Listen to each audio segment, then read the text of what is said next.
चढेका, bye bye sir, bye bye miss भन्दै घर गएका, हामीलाई एकदम खुसीको दिन गरेर बितेर आफू पनि विद्यालयबाट फर्किने यस्ता दिनभरिको राम्रा कुराहरू हामी सब कल्पना गरौँ।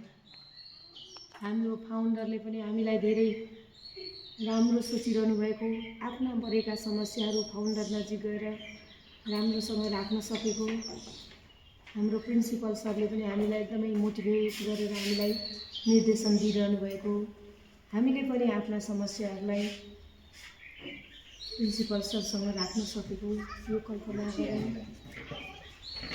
एकछिन नबोल्नुहोस्। अब हामी लास्टमा छौँ। अब हामीले दिनभरि हामीले के गर्यो कसो गर्यो हामीलाई केही थाहा हुँदैन, हामी बाहिर हुन्छौँ। आज हामी आफ्नो बडीको एक्सरे आफै गर्छौँ। हामीलाई काहीँ खुट्टामा काटेको छ, हातमा काटेको छ, हामीलाई थाहा हुँदैन। टाउकोमा टुटुल्को उठेको छ, हामीलाई थाहा हुँदैन। नाकमा घाउ आएको छ, थाहा हुँदैन। तर हामी अहिले थाहा पाउँछौँ। हामी आफ्नो हाम्रो आफ्नो खुट्टाको दुईटा बुढी औँलालाई सम्झ्यौँ, एकदम राम्रो छन्, सबल छन्। त्यसपछि माइली साइली कान्छी गर्दाखेरि हाम्रो पैतालाभन्दा माथि हामी याद गरौँ, हाम्रो कुर्कुचा याद गरौँ, हाम्रो पिँडुलाहरूलाई याद गर्दै जाउँ। एकदम स्वस्थ छन्, दरिला छन्। हाम्रो घुँडा याद गरौँ, हाम्रो घुँडा पनि अहिले एकदमै आनन्द छ। हाम्रो तिघाहरूलाई याद गरौँ, हाम्रा बलिया खुट्टाहरूले हामीलाई सधैँभरि सद्मार्गमा डोराइरहेको छ।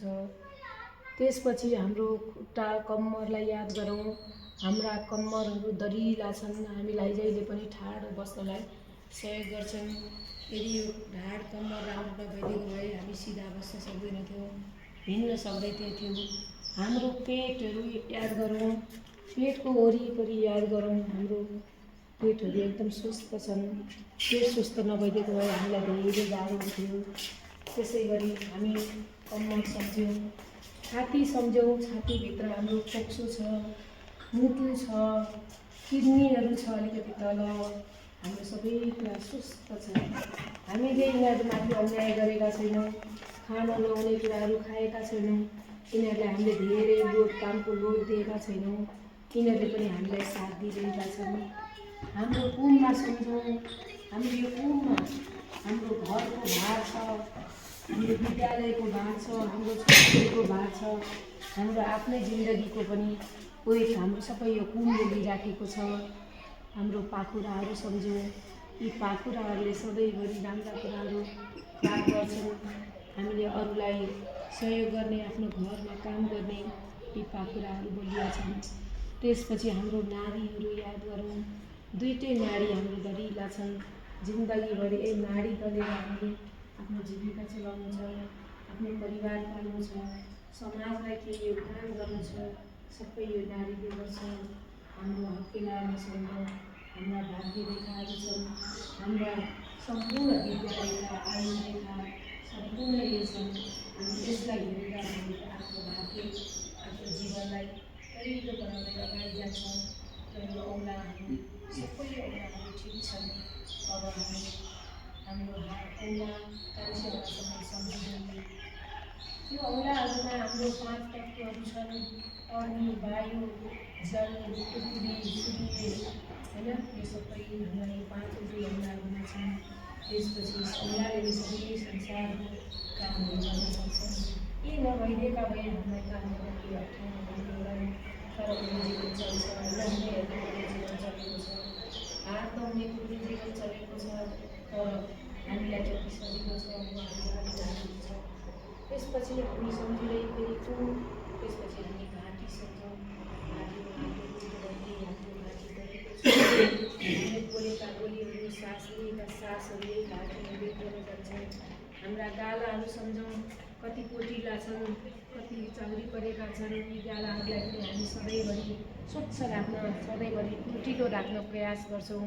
हाम्रो नाक सम्झौँ, सबैभन्दा ठुलो इज्जत राख्ने भनेको यो नाक रहेछ। यो नाकले हामीलाई फलानुको नाक गयो, फलानुले गर्दा मेरो नाक गयो भनेर भन्छ भने हामी आफै आफ्नो नाकलाई कसरी बचाउने, आफ्नो इज्जतलाई कसरी बचाउने, नाकले हाम्रो सास लिने र लिने पठाउँछ। फर्काउँछ। सास राम्रो सासहरू भित्र जान्छन्, राम्रा कुरा यही नाकको सासबाट भित्र जान्छन्, नराम्रा कुराहरू थिङ्किङहरू यहीबाट जान्छन्। त्यसपछि आँखा त्यस्तै छ, त्यति नै महत्त्वपूर्ण छ आँखा। त्यति नै हाम्रो दुईवटा आँखाको बिचमा तेस्रो आँखा छ, त्यसलाई हामी ज्ञान चक्षुको रूपमा हामी त्यसलाई लिन्छौँ।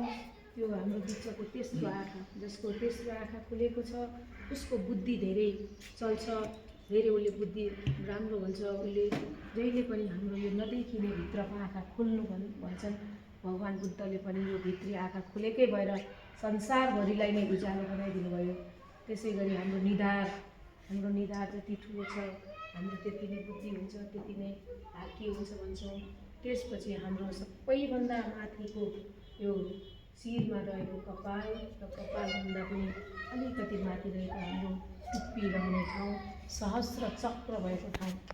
यो सहस्र चक्रमा नै हाम्रो सबै कुराहरू, ब्रेनहरू त्यहाँ हुन्छ, हाम्रो सबै बुद्धिहरू त्यहाँ हुन्छ। यसले नै संसार चलेको छ। जसको दिमाग ठुलो छ उसको बुद्धि धेरै छ भन्ने हाम्रो भनाइ छ। यसरी हामी शरीरलाई आज आफूलाई एक्सरे गऱ्यौँ। यो बिहान हामी सबैले एकचोटि आफ्नो शरीरलाई ध्यानले गरौँ। यो शरीर कम्प्लिट छ, त्यसैले हामी मानव रूपी शरीर लिएर हामी चिनिन्छौँ। हामीलाई कसैले टिचर भन्छन्, कसैले छोरा भन्छन्, कसैले आमा भन्छन्, कसैले बाउ भन्छन्, कसैले श्रीमान भन्छन्, कसैले श्रीमती भन्छन्। आफ्नो आफ्नो पहिचान यही शरीरमा छ। कसैले नेता भनेर चिनेका छन्। त्यस कारण हामी जहाँ छौँ हाम्रो भूमिका त्यही रहन्छ। घरमा हुँदा हाम्रो भूमिका त्यही रहन्छ। अहिले हामी यहाँ एउटा यात्रीको रूपमा छौँ, स्कुलमा जाँदा हामी शिक्षक छौँ, हामी त्यही भूमिका निभाउँछौँ।